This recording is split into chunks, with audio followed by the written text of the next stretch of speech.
Y justo ayer el Consejo Coordinador Empresarial, que es el organismo del sector privado que aglutina a muchas organizaciones, pues tiene la mayor representación e interlocución, por lo tanto, pues con los distintos órdenes de gobierno, obviamente uno muy importante es el gobierno federal, y en ese contexto, ayer en su despedida, Carlos Salazar entrevistó al ingeniero Carlos Slim y daba a Carlos Slim un mensaje importante en términos de cuál es el tono de lo que se debería buscar en la relación sector privado-gobierno federal. Esto fue lo que dijo.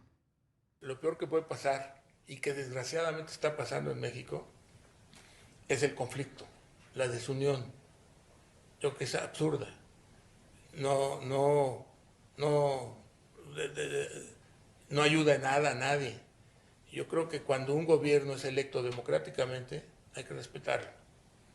Eh, hay que discutir con ellos, con los técnicos, con los secretarios de los ramos, etcétera, etcétera. Hay que tratar de aportarles planteamientos, ideas, programas, pero el tener conflictos, yo diría a veces caprichosos o ideológicos, es una tontería.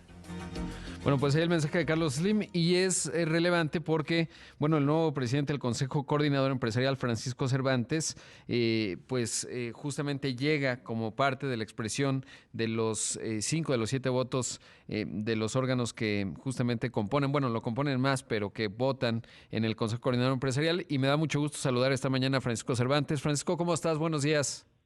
Rodrigo, muy buenos días.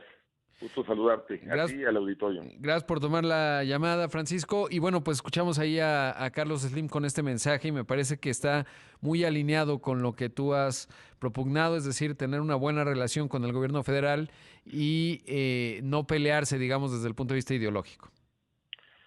Así es siempre existe el diálogo, con el diálogo es con el que se convencen y con el que se logran muchas cosas, ¿no? Y a nosotros nos ha dado, yo cuando fui presidente con Camín, nos dio muy buen resultado. Hay muchas experiencias y siempre los acuerdos prevalecieron en muchas iniciativas, en muchas partes que hubo. Ahora, ¿y qué le dirías, Francisco, a los que piensan que debería haber una postura, digamos, de repente, pues más, no sé si agresiva, pero sí por lo menos mucho más ruidosa o mucho más visible en términos de defender algunos puntos, etcétera? Porque sin duda, pues hay esas expresiones también en el sector privado, algunos que se desesperan, etcétera. ¿Cuál sería tu mensaje hacia esa parte? Pues ahorita el mensaje es de unidad, es el mensaje, yo creo que México ahorita necesita dos cosas, unidad, y- unidad y confianza, ¿no? Confianza para que México siga con esas fortalezas que tenemos, esas posiciones que se han logrado por muchos años y por muchas generaciones, eso es lo que tenemos que cuidar, pero no solo cuidar, sino crecer, ¿no? México tiene muchos productos en el top 40, tiene muchas posiciones y pongo de ejemplo mucho el tema automotriz, que si tener una marca de automóviles somos el cuarto exportador, ¿no? De vehículos. Tenemos una industria automotriz, una industria aeronáutica y en crecimiento y Claro. sobre todo altas generadoras de empleos. Entonces, ¿cómo cuidar esa parte y sobre todo esa competencia que tenemos global? Pues es solamente con mucha confianza, ¿no? Para que sigan invirtiendo en México.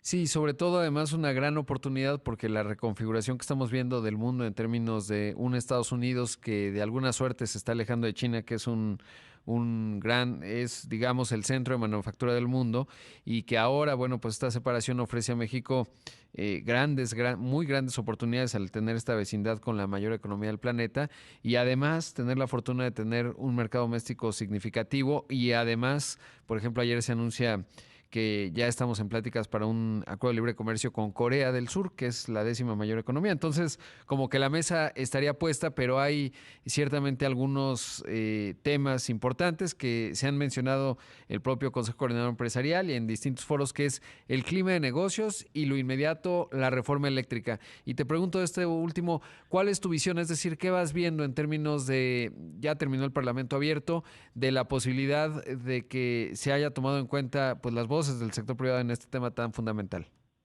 Pues fue muy importante, ¿no? Este Parlamento abierto, que se escucharan sobre todo a muchos sectores. El sector empresarial tuvo una participación muy importante con especialistas, y bueno, pues estamos esperando la conclusión para ya sacar un posicionamiento desde el Consejo Coordinador Empresarial.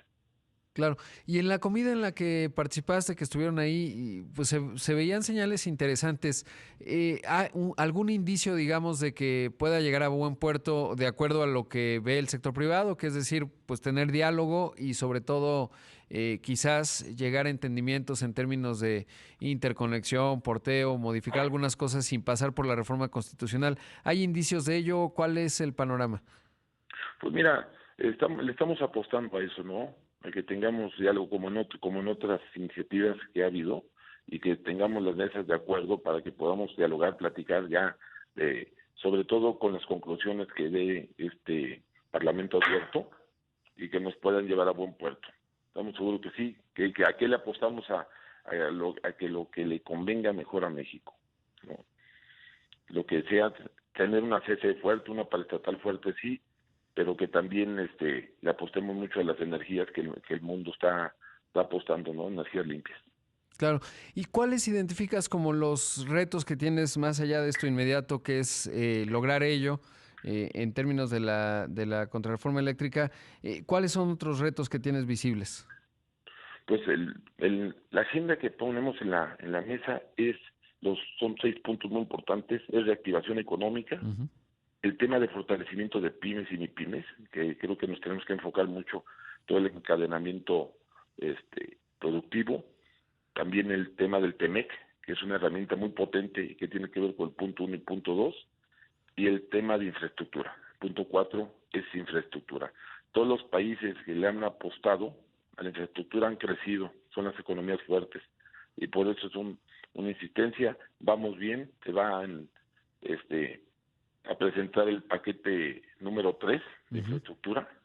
Se ha trabajado con Hacienda muy de la mano en todo esto. El punto 5 es el fortalecimiento del tema social y de inclusión, ¿no? Ahí con las mujeres tenemos una deuda y vamos a trabajar mucho en esa parte, en el impulso hacia un empresariado de la mujer más fuerte y más participativo dentro del Consejo Coordinador. Y el punto 6, pues es el diálogo con el gobierno, ¿no? Un diálogo cordial y firme. Menciona Carlos Slim que es importante tener un diálogo con la parte técnica y reitero, bueno, más allá del tema eléctrico, ¿cuáles serían otros temas más técnicos que están ahí en la agenda y que se deben discutir? Bueno, ahorita lo que visoramos es esto. Lo que también nos preocupa, pues este tema que está pasando de lo que pasa en Europa del Este, porque eso nos va a afectar en alza de precios de hidrocarburos. Se puede pasar todo. Esto era escasez en la proveeduría, y a la hora que haya esta inflación que estamos teniendo es mucho por eso. Entonces tenemos que estar preparados para eso y apostarle la oportunidad, lo que decías en un principio, esta sustitución por el alejamiento de China con Estados Unidos, apostarle mucho a la sustitución de importaciones. Claro, y Creo que es sobre una todo que gran oportunidad tenemos, para México. exacto, y esta cercanía además, pues el famoso nearshore, que el año pasado y antepasado fue muy claro que las cadenas de suministro tienen que ser resilientes y redundantes, y ahí México, bueno, pues tiene una posición logística significativa y lo que ya mencionabas en el tema de manufactura, el que seamos el cuarto mayor exportador de vehículos, es producto justamente de esta sofisticación que ha logrado México pues desde que entró en vigor el Telecan, ¿no? Algo que pues se ha ido construyendo a lo largo de décadas. Y estoy conversando esta mañana con Francisco Cervantes, presidente del Consejo Coordinador Empresarial. Francisco, sé que tienes cualquier cantidad de entrevistas esta mañana y por eso te agradezco mucho que te hayas tomado el tiempo. Y una pregunta, ¿qué hay, digamos, de la parte de ampliar al Consejo Coordinador Empresarial? Si bien obviamente es el que pues aglutina a todos los organismos del sector privado, sabemos que son 7 organismos los que tienen derecho a votos. ¿Hay planes con respecto a ampliar, digamos, la posibilidad para que más entidades como CONSAR, digo, como la Amafore puedan votar, etcétera? ANTAD. Ya participa la CONSAR. Hubo una ampliación de 2 organismos, Ah, de bien. CAINTRA Nuevo León y Amafores. Y Amafore. Ya son invitados, sí. Acuérdate que el Consejo tiene Sí, 7 invitados permanentes y 7 sectores que son los que claro. tienen Ah, participan con voz. claro, sí, no, me refiero a que si justo, por ejemplo, el Amafore o Caintra pudiesen votar, es decir, de los 7 que ya votan, por ejemplo, ahora que te eligieron, que pudiese haber, digamos, no solo voz, pero también voto. Pues hubo una modificación a los estatutos y donde el acuerdo fue ese de invitarlos y más adelante se tomarán ya como invitados especiales y todo. Ahí tengo que ser bien respetuoso de los estatutos de los organismos que son con los que se toman en conjunto las decisiones, y más adelante seguramente iremos buscando esa parte. Esa posibilidad. Pues Sí. Francisco, te agradezco mucho la entrevista. Espero que tengamos un diálogo muy fluido y sobre todo, bueno, pues muy importante la labor que tienes y la estafeta que tomas. Muchas gracias y mucho éxito. Rodrigo, muchísimas gracias por este espacio, por esta oportunidad y un saludo al auditorio. Que tengan muy buen día. Buen día. Ahí escuchamos a Francisco Cervantes, presidente del Consejo Coordinador Empresarial.